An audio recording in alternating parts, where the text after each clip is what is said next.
And welcome back to more The Legend of Zelda. So last time we got through level 3 and level 4. So this time, we are going to make our way over to level 5, but first, there are a few more items we can collect on the overworld. So in the previous level we got these step ladders, so now we can cross one-tile gaps. And there just so happens to be a one-tile gap that we passed by earlier. So one interesting thing to note is they actually renamed the item in later games. It's actually just called a ladder. So I'll probably be going back and forth between what I call this item, because Hyrule Warriors, as an example, calls the exact same item a ladder. This just makes me think of Ace Attorney because of how stepladder versus ladder debates are a recurring joke throughout the series, so it's just kind of fitting that this item switches names constantly in the series.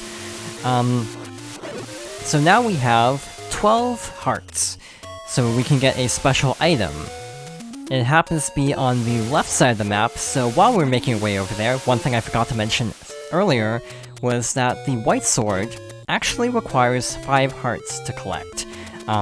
I feel like that's designed to make it so it's difficult to go into early game dungeons with a really powerful weapon, and yet it's very easy to do that anyway, just by going around the overworld collecting things. But you know, to have 5 hearts you need to get effectively 2 bosses done if you're not exploring. So by the time you get to level 3, I feel like the white sword is balanced out.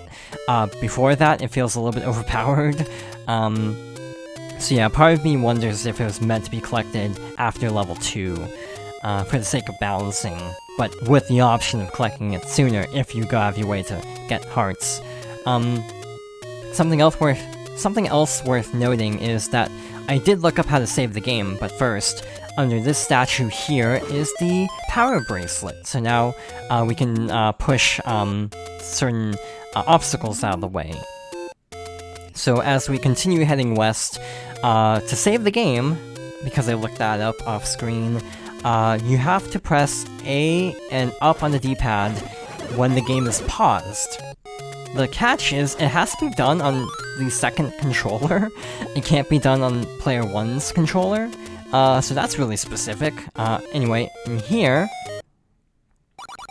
master using it, and you can have it.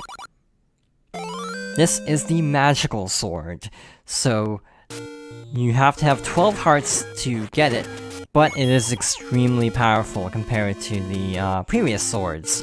And we will definitely be needing it for this next level. So yeah, like, if you didn't have multiple controllers, the only way to save would be to die, and that's kind of weird. But up here, we can push one of these out of the way and find a little bit of a secret.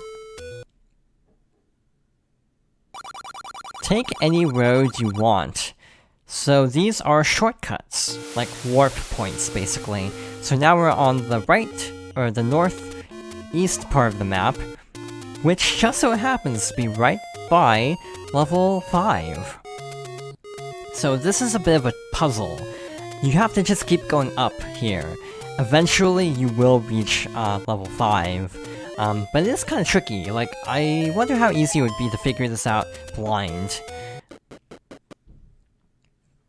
In any case, here we are, level 5. So, on the subject of second controllers, this is the Pole's voice. This enemy is different in the Japanese version because the second controller on a Famicom had a microphone.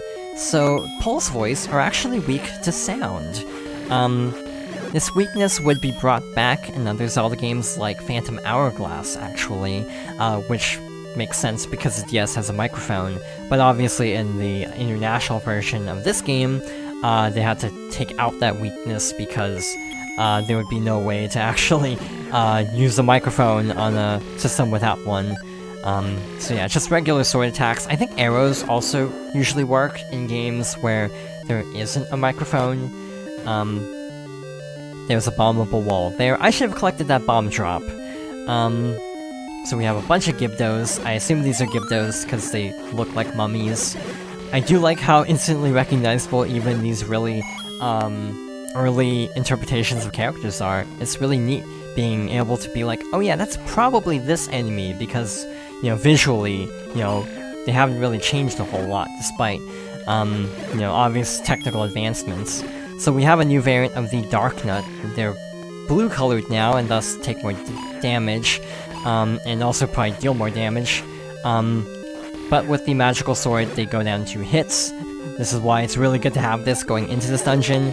I can't imagine fighting this without the magical sword. They've also seemed more aggressive. Definitely more aggressive. Okay, no more sword beams. Gotta do this fight the old-fashioned way then. There we go. So now that they were defeated, we can push that out of the way. And we have a little secret passageway. I think this is a required item for this level, actually. So it is good to go out of your way to do this, even if it requires fighting a bunch of Dark Nuts. Again. So there's even more this time. I'm surprised the game isn't lagging, if I'm being honest. Like, I'm legit amazed it isn't lagging really badly with so many enemies. Alright, I'll take it. And I'll take that too. That's great being back to full health after a fight like this. We got another secret passage, and a new but somewhat familiar item. A whistle, or a flute. This, I'm pretty sure, was somewhat, was kind of the inspiration for the, warp whistle in, why can't I think of the name of the game? In, Super Mario Bros. 3. It's only one of my favorite games of all time. I have no clue why I could not think of the name of it. But when we actually play it, you might notice an interesting similarity. There was a locked door, I think, and I chose not to go there because I would prefer to hold on to, like, keys and bombs and whatnot. Up here is an interesting little challenge that I'm going to actually bypass, I think. We have 3 Dodongos to fight, but luckily this door is open, so we can just go straight through it. The upper door should be the map. For the sake of actually just hoarding keys, I think I actually might just skip the map. I have a rough idea of where the boss is, because I do have a map open, but yeah, the map is in that upper room if you do want to collect everything in the dungeon. That's how. Frankly, we will have more than enough keys as is, but frankly, going into the later dungeons with extra keys is kind of nice, so I might actually hang on to some. By the way, over here, just to show it off, this connects to that upper room, so you can actually see the map, but sadly, the ladder only works for 1 space, and it's a 2-space gap. So up here, we should be actually getting close to the boss. Got a bunch of Dark Nuts. The red ones now go down in 1 hit, which is great. And we got the compass. Here we have a key and a ton of enemies. I'm just gonna skedaddle. I really didn't need to hang on to that key, did I? Because I feel like we have way more keys than we'll actually use ever in this game. Because we have another key. This is just getting kind of ridiculous at this point. Alright, so, more Paul's voice. Actually, I don't even need to fight these. I can just go straight through the door, because I have so many keys. And here is the boss of this dungeon. This is, Digdogger, and its weakness is actually the flute. So when you play the flute, it shrinks, and is vulnerable to attacks, and we're done.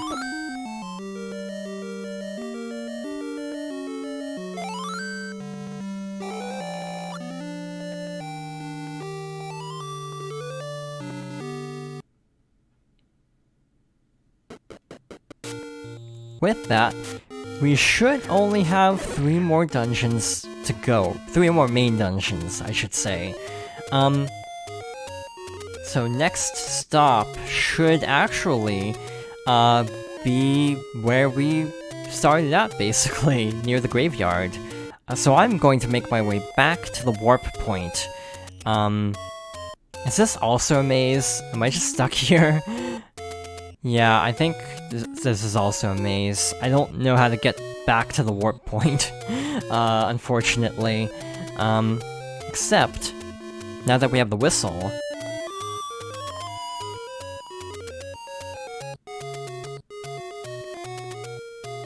So what the whistle does is it warps you to a previous dungeon. I'm gonna warp again. That's not a great dungeon to go to. That's like level 2. By the way, the song is the same as Super Mario Bros. 3. I think Super Mario Bros. 3's song is slightly better quality because the game came out later. I guess you can also only summon it once per screen, so that's kind of weird. Kind of a weird little limitation there. This is actually kind of a lot of work, because you can't choose where to actually warp to. So like, right there would warp me right back to where I started. And now I'm gonna have to warp again and hope for better luck. This should be level, 3. I'm gonna say that's close enough to where we need to go, so I'm just gonna roll with that. Yeah, where we generally need to go from here is kind of the graveyard, actually. Actually, level 1 would have been closer now that I'm thinking about it, because level 1 is kind of in the center, and here I have to go around. At this point, trying to warp specifically to level 1 would almost take as much time as just walking there at this point. Again, if you could choose where to warp, that would make this a lot simpler. See, like, I'm already at level 1. Never mind, there's more to it than I remember there being. But yeah, I do feel like that's a weird limitation. If they ever remade this game, which I'm not sure if they ever would, but yeah, being able to choose where to warp to would be a nice little quality of life improvement. There's a lot you could really improve, like, your max is 16 hearts. They really could bump up that number to 20. Like, it wouldn't be that hard to hide 4 more heart containers around the world. So yeah, I kind of hope they eventually try to remake Zelda 1, and also Zelda 2, because Zelda 2 is actually a game that I have a slightly unpopular opinion about. A lot of people really don't like Zelda 2. I'm kind of split on Zelda 2, mind you, but I actually think I like it more than most. It is very rough around the edges and very punishing, but I actually think it has interesting ideas that a remake could really capitalize on. In any case, now we are in level 6 with 3 keys. That's just a little overpowered, but we now have Wizrobes to deal with. Again, very recognizable. Like, I feel like if you had someone who played, like, Link to the Past, or even 3D Zelda game, well, some 3D Zelda games, some you might not be able to pick that up, like, Wizrobes in certain games look way different, but, like, yeah, Link to the Past is a good example, where I feel like if you saw a Wizrobe, you could be like, yeah, that's basically a Wizrobe, right? Here we have, more enemies. We lost a couple hearts, so that's making this room a little bit rougher. Got the compass, so the boss is in literally the opposite corner of the map, so that's great. I don't remember this dungeon being that bad. Like, I feel like the last dungeon is harder, hence why I skipped rooms around, because it's like, I just can't be bothered to fight 3 Dodongos right now.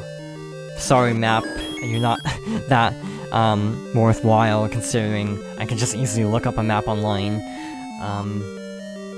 Like, this is just a bunch of straightforward rooms, like, straight line rooms, which is kind of surprising, for a later level to be almost more linear. These enemies take a lot of hits. Alright, Again, I don't know if these can eat your shield, so I'm playing it very safe. Did I mention that these are like-likes? Because that's what they are. Alright, let's try pushing blocks and see what happens. There we go. Just the one, it seems. Alright. Did we reflect an attack? I thought it reflected. I do have the upgraded shield, so that makes sense. I just forgot I could do that. Or at least block the attack. I'm playing very carelessly. I do have one more potion on hand, and I will most likely end up using it in this dungeon, based on how I'm playing. I should really be less careless here. Oh yeah, we have another Gleeok fight. Now it's got 3 heads. So it's a little bit tougher, mildly, but not too bad still. And I dropped 1 measly heart. Not great, but oh well.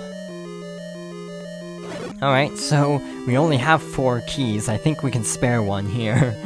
More whiz robes, and hey look, another key! Yeah, I need to not be taking so many risks. I need to actually, start playing a bit, more carefully, as I'm getting dangerously low in health. I would rather save the potion for a boss. Alright. Yeah, I'm pretty sure these are enemies that also appear in, like, Link's Awakening. Based on, yeah, the bat aspect of them.